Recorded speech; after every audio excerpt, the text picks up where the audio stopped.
Hello everybody and welcome back. My name is Kari and today I am doing my One Readathon TBR. The One Readathon is a readathon based on Lord of the Rings and Getting the Ring to Mordor, co-hosted by You're a Book Nerd Zoe and several others, but I will link her channel down below with her announcement video so you can go check it out. It starts today, November 17th, and goes till the 30th, which overlaps really closely with Tome Topple, which started yesterday, November 16th, and goes to the 29th. Why I chose to participate in both is beyond me, but you know, we're gonna go for it and see what happens. Before I get into this video though, I'm first of all not doing a historical events video for November because I got a job and I'm moving and it's a lot to keep track of right now, so I'm gonna put that off until the new year and then start again. My second announcement, which is not as much as an announcement as it is a very exciting day for me, but one that most other people don't care about. November 17th, 1558 is the day that Elizabeth I ascended the throne because her half-sister Mary I died. It pissed off a lot of the Catholic lords around Europe because Elizabeth was Protestant, but I was pretty happy with the decision, obviously, since I am beyond obsessed with Elizabeth. That said, and my Elizabeth obsession mostly out of the way, let's get started on my TBR for the One Readathon. There are 4 different ways to get the ring to Mordor, and they get longer as you move down. I am going to try for the 4th one, because obviously, and we're gonna see how well this goes. But the 4th one is the Nomadic Traveler, where you choose as many of the challenges or the locations as you like. You just have to get the ring to Mordor. The first one is The Shire, reread a favorite fantasy book. And for that one, I am using The Book Jumper by Mechtild Glazer. This is about a young girl who travels with her mother to a remote island in Scotland, and there the girl finds out that she can jump into books, interact with the characters, all that fun stuff. But then something starts happening. Things are disappearing from stories and she has to figure out who's taking them and why and return them before the stories are destroyed forever. This book will also fulfill Lorien, which is to read a book not published by one of the big 5 publishing companies. Book Jumper was published by Feivel and Friends. I am probably pronouncing that wrong, but it is spelled F-E-I-W-E-L and Friends. That is clearly not one of the big 5 because I have never heard of it before. This one also fulfills Helm's Deep, which requires a standalone because this does not have a series. She did write another book that has a similar idea called Forgotten Book, but that one is set with completely different characters in Germany and it has nothing to do with jumping into a book.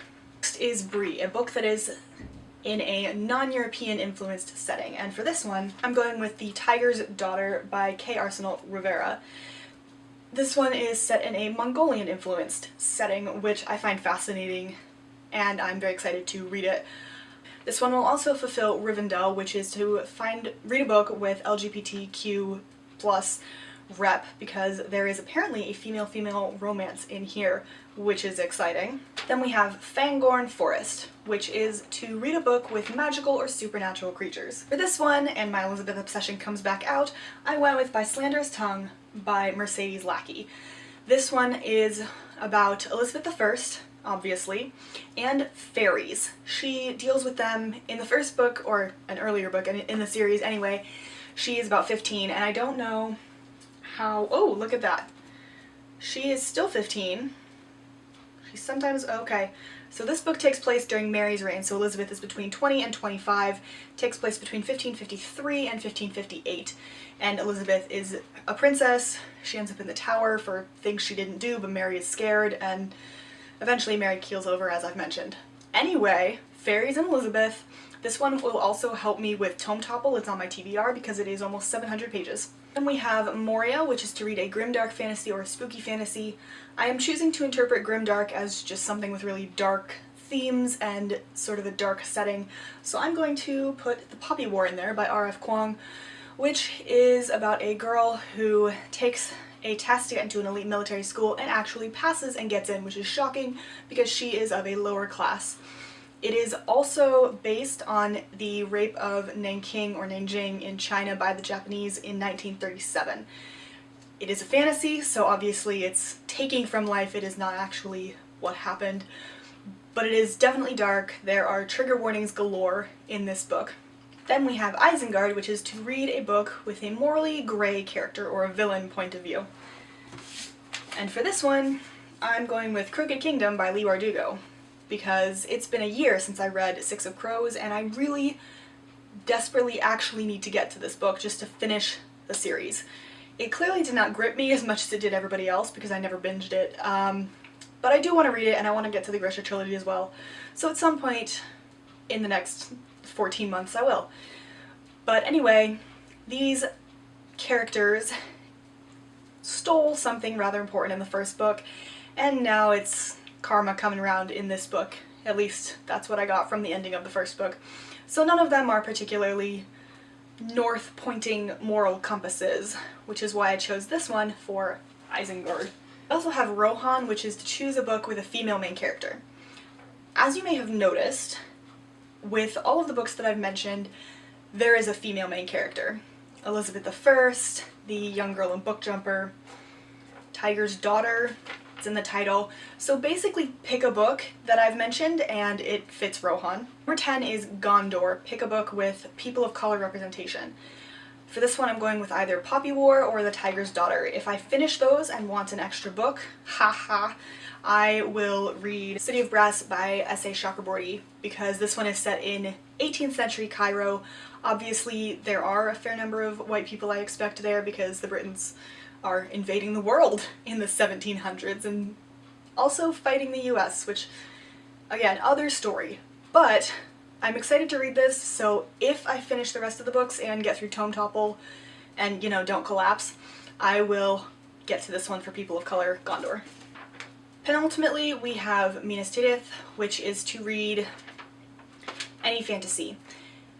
If I can find it, I will read Traitorborn by Amy Bartol, because that is the second book in a series that started with Secondborn, and I was disappointed with Secondborn. I'm hoping the Traitorborn is better, but you never know. Otherwise, I will just pick one of these and call it good. And the last one is Mordor, because the entire point of this readathon is to get the ring to Mordor.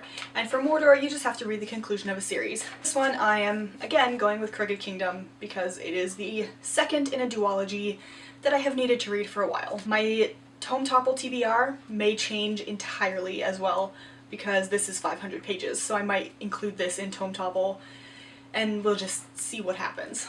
So that is my One Readathon TBR. It is highly ambitious, especially given that I am moving and working and doing Tome Topple and half of my books are packed. So we'll see how this goes. Hopefully I get to at least some of these books, but at any rate, I hope you enjoyed this video. If you did, give it a big thumbs up and subscribe down below. My Twitter and Goodreads linked in the down bar, and I will see you in my next video. Bye!